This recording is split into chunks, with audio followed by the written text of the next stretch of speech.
Good morning and welcome back to day 5। আজকে আমাদের চটকপুর থেকে নামার দিন, আর বুঝতেই পারছো আমরা অনেকটা রেডি হয়ে গেছি। রাইডিং জ্যাকেটটা পরা বাকি আছে, এখন যাব ব্রেকফাস্ট করতে। ব্রেকফাস্ট করে আমরা রাইডিং জ্যাকেট পরে নেবো, তারপর একে একে লাগেজ মাউন্ট করবো। মাধবদার স্যাডেল ব্যাগ মাউন্ট করা হয়ে গেছে, আমাদেরটা বাকি আছে। মাউন্ট করে আমরা বেরিয়ে পড়বো চটকপুরের দিকে। যাওয়ার আগে শেষ একবার তোমাদেরকে দেখিয়ে দিই কাঞ্চনজঙ্ঘাটা।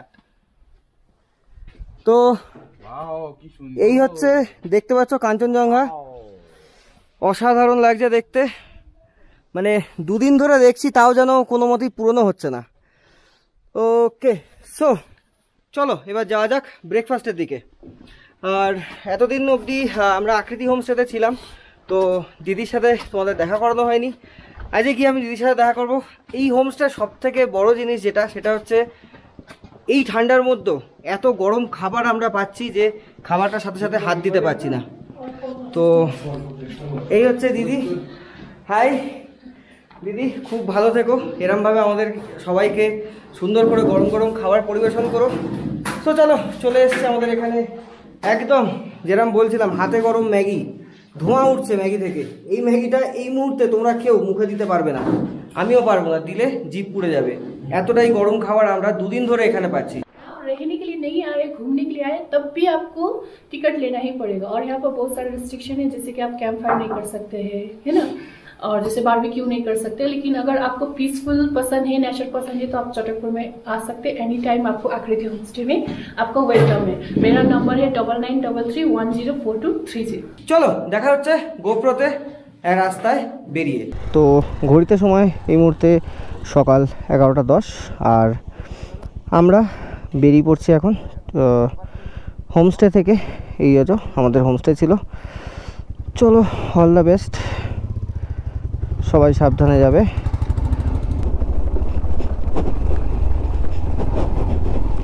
চলো,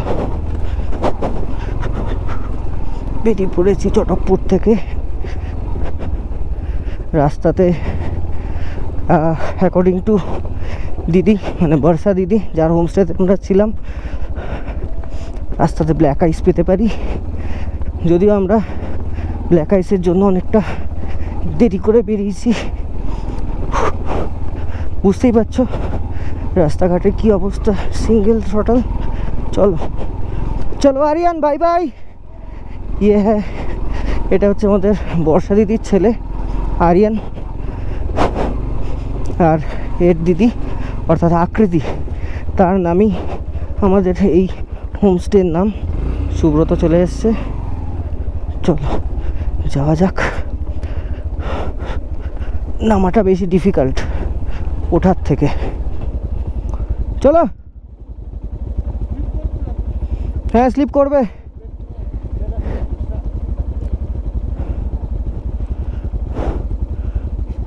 আরাম আরামসে, আরাম আরামসে চলো, আরাম আরামসে চলো।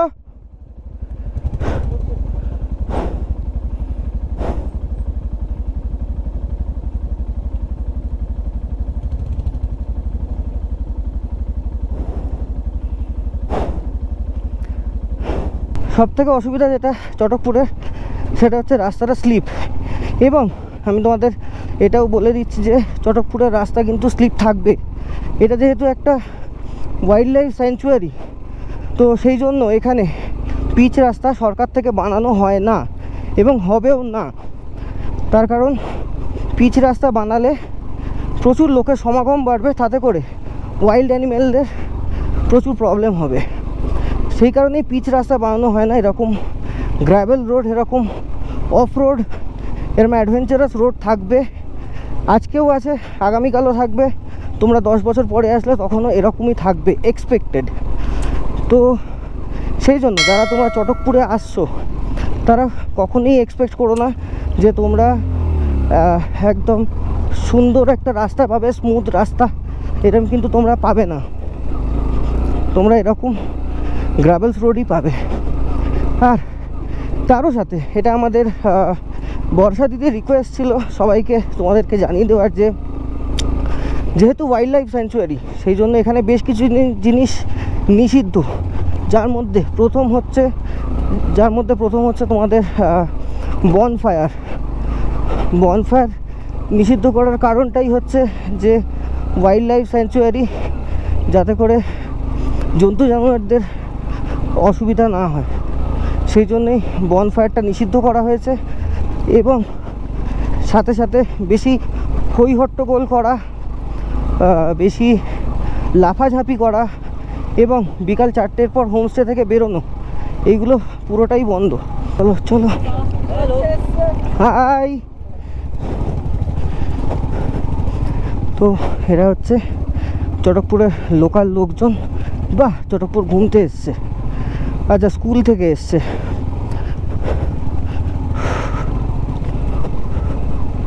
স্কুলের টিচার্স। চলো, সানি রোড পাওয়া গেছে। ও ভাই,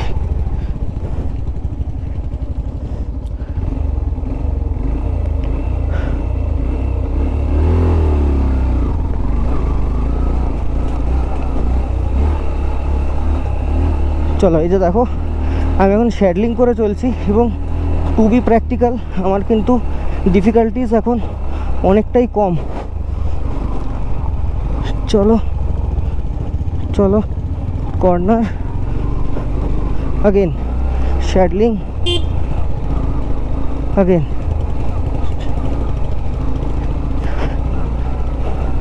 যত বেশি তোমরা শ্যাডলিং করতে পারবে অফ রোডে, তত তোমাদের বাইকের ওপর থেকে গ্রিপ অনেক মজবুত হবে, অনেক পাকার বেশি হবে, সোজা কথায়।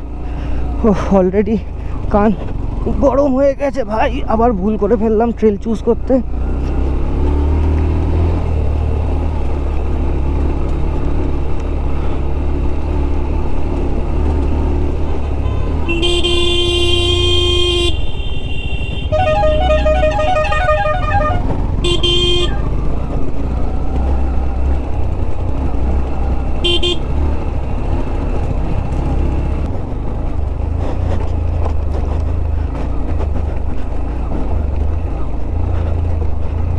চলো চলো চলো,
এই যে চলে এসেছি আমরা টিকিট কাউন্টারের সামনে।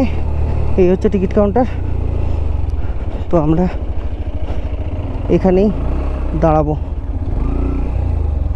ওকে চলো। তো সবার আগে বলি, চটকপুর অসাধারণ লাগলো আমাদের পুরো ট্রিপটা, পুরো জার্নিটা ভীষণ ভালো ছিল, ভীষণ অ্যাডভেঞ্চারাস ছিল। যে অ্যাডভেঞ্চারটা করতে আমাদের কলকাতা থেকে বাইক চালিয়ে এত দূর আসা, সেই অ্যাডভেঞ্চারটা সার্থক হয়েছে। তো কাঞ্চনজঙ্ঘা সেইভাবে দেখতে পেয়েছি, তো এটাই আমাদের কাছে একটা বিশাল পাওনা বলতে পারো। তো আসার আগে জাস্ট নিজের মনে মনে, মানে যেহেতু নেপালে কাঞ্চনজঙ্ঘাকে পুজো করা হয় এবং সিকিমেও করা হয়, সিকিমে পুজো করা হয়, তো সেই হিসাবে মনে মনে কাঞ্চনজঙ্ঘাকে বলে আসলাম যে বছর বছর যেন ফিরে আসতে পারি, বারবার সমতল থেকে উঠে আসতে পারি তোমাকে দেখার জন্য, এবং বছর বছর এসেও যেন তোমাকে ঠিক এই রকমই দেখতে পাই, কোনো যেন চেঞ্জ না হয়। সামনে মাধবদা ভীষণ কমফোর্টেবলি চালাচ্ছে, এটা সব থেকে ভালো লাগলো দেখে যে মাধবদার যথেষ্ট বেশি বডি ওয়েট এবং গাড়িটাও খুব ভারী, আর মাধবদার হাইট কম্পারেটিভলি আমাদের থেকে শর্ট। তো মাধবদাও কিন্তু ভালো ম্যানেজ করেছে, পুরো জার্নিটা এনজয় তো অবশ্যই করেছে এবং খুব ভালো ম্যানেজ করেছে, বাইকটাকে কন্ট্রোল করা বলো, বাইকটা চালানো বলো, ভীষণ ভালোভাবে চালিয়েছে। আর এই হচ্ছে সেই ফরেস্ট। এই ফরেস্টের মধ্যে কিন্তু স্লথ বিয়ার, ব্ল্যাক প্যান্থার, লেপার্ড, এই 3 রকমের অ্যানিমাল তোমরা পেতে পারো। আর তার সাথে অগুন্তি এবং অজস্র পাখি। হ্যাঁ, চলো যাওয়া যাক। তোমরা জঙ্গলটা এনজয় করতে থাকো, আমি জঙ্গলের সুন্দর রাস্তা দিয়ে বাইক চালানোটা এনজয় করতে থাকি। পুরো জিলিপির প্যাঁচের মতো সুন্দর রাস্তা, আর মাঝে মাঝে রয়েছে এরকম সুন্দর কিছু কর্নার। মন জাস্ট ভরে যাচ্ছে, মানে সমতলে নামতে ইচ্ছা করছে না, মনে হচ্ছে ওপরেই থেকে যাই, পাহাড়েই থেকে যাই, কিন্তু নামতে তো হবেই। ঘর বাড়ি আছে, কাজকর্ম আছে, সব কিছু মিলিয়ে আবার আসবো, অবশ্যই আসবো, বারবার আসবো। এটাই আমি আজ কাঞ্চনজঙ্ঘাকে বলে এসেছি, যেন আমি পারি আবার আসতে পারি, আবার তোমার দেখা পাই এবং ঠিক একই রকমভাবে দেখা পাই। চলো যাওয়া যাক, যাওয়া যাক। হো হো হো হো, কি সুন্দর টার্নিংগুলো দেখো।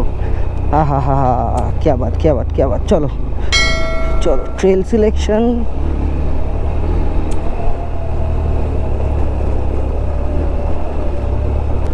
তো আমি সবাইকে সাজেস্ট করব, এই রাস্তাটা দিয়ে তোমরা নেমো। চটকপুর থেকে নামার সময়, ওঠার সময় উঠো না, ভয় লাগবে।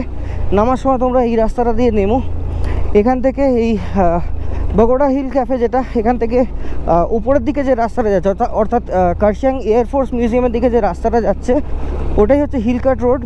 ওটা দিয়ে তোমরা আরামসে পৌঁছে যাও কার্শিয়াং হয়ে আমাদের এনজিপি। তো চলো আবার একটা চ্যালেঞ্জ নেওয়া যাক। এখান থেকে আর শিবকেশ্বরী কালীবাড়ি হচ্ছে 19 কিলোমিটার রাস্তা।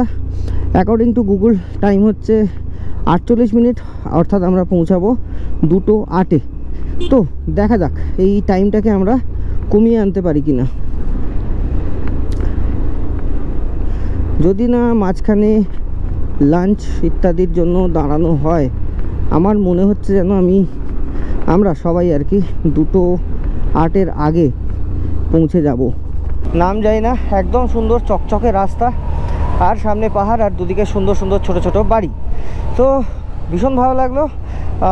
আজকে নামার সময় অফরোডিং অবশ্যই হলো, তবে আগের দিনের মতো নয় এখনও পর্যন্ত। জানি না সামনে রাস্তায় কী আছে, আমিও এই রুটে নতুন, তবে এটা রাস্তাটা দেখে মনে হচ্ছে একদম এটা কোনো ন্যাশনাল হাইওয়ে। নাম দেখাচ্ছে না ম্যাপেও, তাই আমি বলতে পারবো না তোমাদেরকে। চলো যাওয়া যাক। আমাদের ডেস্টিনেশন থেকে আর বাকি আছে মাত্র 17 কিলোমিটার এবং এক্সপেক্টেড টাইম অফ অ্যারাইভাল দিয়েছে 2:05। তো বুঝতেই পারছো অলরেডি 2:08 থেকে 2:05 আমরা 3 মিনিট কমিয়ে ফেলেছি। তো বুঝতেই পারছো কি সুন্দর দেখো, একা বেঁকা রাস্তা, একদম কাটা রাস্তা, একদম একা বেঁকা।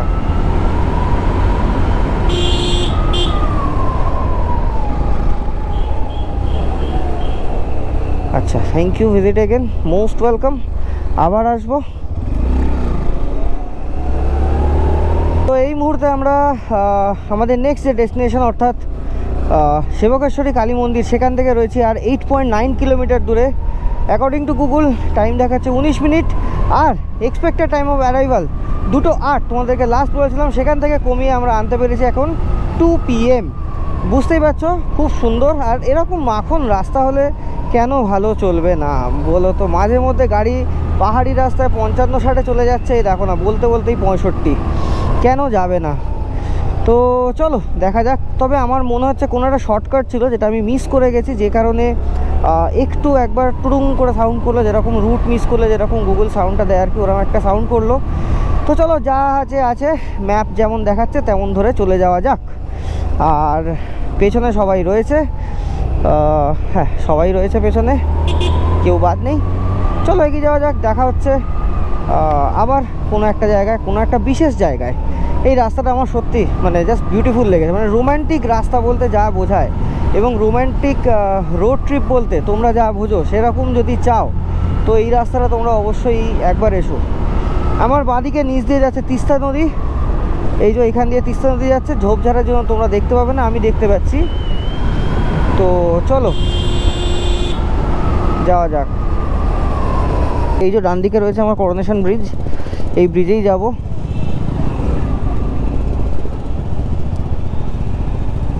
চলো, এই হচ্ছে চলে এসেছি আমরা করোনেশন ব্রিজে, যেটা আমাদের নর্থ বেঙ্গল এবং শিলিগুড়ি, মানে নর্থ বেঙ্গলের বাকি পোর্শন এবং শিলিগুড়িকে কানেক্ট করার জন্য one of the main bridge.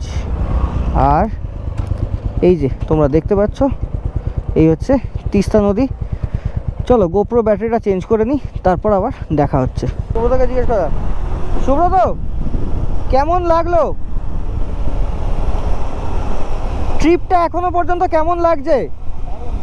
দারুণ তো, হ্যাঁ এনজয় করেছো? ওকে চলো, ওদিকে মাধবদা সঞ্জয়দা আছে, সবাইকে জিজ্ঞেস করা যাক ট্রিপটা এখনো পর্যন্ত সবার কেমন লাগছে।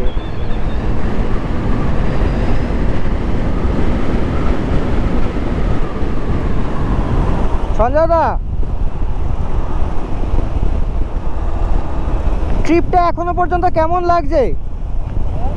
এখনো পর্যন্ত এই ট্রিপটা তোমার কেমন লাগছে?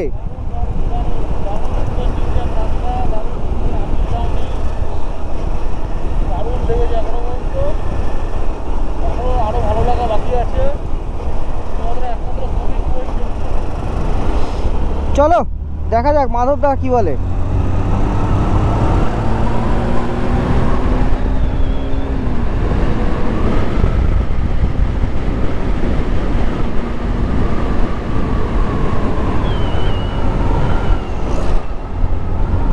এই যে মাধবদা গোটা ট্রিপটা তোমার এখনো পর্যন্ত কেমন লাগছে? ট্রিপটা তোমার এখনো পর্যন্ত কেমন লাগছে?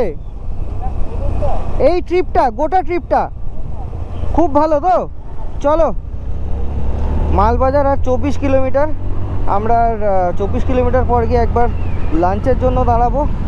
চলো যাওয়া যাক। তো মালবাজার থেকে লাঞ্চ করে বেরোচ্ছি, এই হোটেল, এই যে পিন্টু হোটেল, এখানে আমরা লাঞ্চ করলাম। মাছ ভাত, মানে কাতলা মাছ আর ভাত, একদম সুন্দর খাবার। এইটা খেয়ে আমরা এখন বাইকে উঠছি, সোজা গিয়ে দাঁড়াবো একদম আমরা বাটাবাড়িতে, মাধবদার ফ্ল্যাটের ওখানে। সো আমরা এখন জঙ্গলে এন্ট্রি নিয়েছি। ঠিক যেমনটা বললাম যে মূর্তির রাস্তাটা একটু ভুল করে ফেলেছিলাম, যে কারণে আর মূর্তি যাওয়া হয়নি, এবং এত অন্ধকারের মধ্যে মূর্তিতে গিয়ে আর কিছু দেখারও নেই, তাই আমরা মূর্তিটাকে প্ল্যান থেকে স্কিপ করলাম। তো আমরা স্ট্রেট যাব এখন ওয়াইল্ড কার্মা ইকোস্টে, সেখানে গিয়ে আমরা একটু আজকে রাত্রি স্টে করব। সুব্রত আর সঞ্জয়দা সামনে রয়েছে, আর আমার সামনে রয়েছে মাধবদা। সুব্রত সঞ্জয়দা একটু এগিয়ে গেছে, আমি দেখতে পাচ্ছি, তোমরা গোপ্রোতে মনে হয় দেখতে পাচ্ছ না। তো এই যে দুধারে ঠিক যেমন জঙ্গলটা বলেছিলাম, এই ডেন্স ফরেস্টটা শুরু হয়ে গেছে। এই ফরেস্টটার পর একটা হালকা একটা জনবসতি আছে, তারপরে রয়েছে একদম যে ডিপ ফরেস্টটা সেটা। তো ঠিক যেমনটা ভেবেছিলাম যে সেই রাত্রিবেলায় ক্রস করতে হবে, সেই রাত্রিবেলায় ক্রস করতে হচ্ছে। চলো যাওয়া যাক। গোপ্রোটা পুরোপুরি অন থাকবে এই জায়গাটায়, কারণ এই ফুটেজটা আমি পুরোটা নিতে চাই। কেটে কেটে দেবো তোমাদের ভিডিওতে। আর যদি কোনো বাই চান্স অ্যানিম্যাল সাইটিং হয় তাহলে তো সোনায় সোহাগা। তবে এই অন্ধকারের মধ্যে জঙ্গল থেকে আমি চাই না কখনই আমাদের সামনে আর কি হাতি বেরিয়ে আসুক, বিকজ হাতি অ্যানিম্যালটা এমনি খুব শান্ত, কিন্তু একবার যদি খেপে যায় তাহলে ওর থেকে ভয়ঙ্কর আর কিছু হতে পারে না। তো চলো যাওয়া যাক। এই জায়গাটার ফরেস্টটা মানে ম্যাক্সিমাম ডেনসিটি তোমরা বলতে পারো। দুদিকের গাছগুলো যেন একদম জাস্ট হুড়মুড়িয়ে ঘাড়ের ওপর এসে পড়ছে, এরকম ফিলিংস। দেখো এরকম ক্যানোপি, দেখো পরপর ক্যানোপি, মানে এইদিকের গাছের ডাল এদিকের গাছে, আর এদিকের গাছের ডাল এইদিকের গাছে, এরকম মারাত্মক ক্যানোপি। চলো লাটাগুড়ি থেকে আর আমরা মাত্র 3 কিলোমিটার দূরে। 3 কিলোমিটার এখানে একটা ব্রিজ আছে, যে ব্রিজটা ভীষণ ভয়ঙ্কর। তার কারণ হচ্ছে ব্রিজটা অর্ধেক বানিয়ে আর বানানো হয়নি।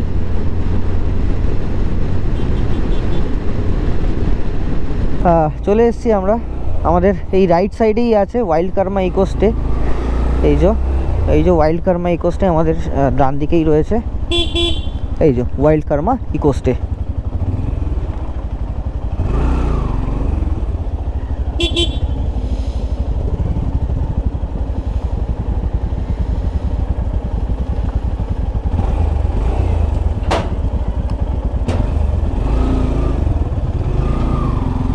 ভালো আছো? চিনতে পারছো না? আগের বাড়ি এসেছিলাম মীরাঙ্কদার সাথে। হ্যাঁ, এইবার বুঝতে পেরেছো।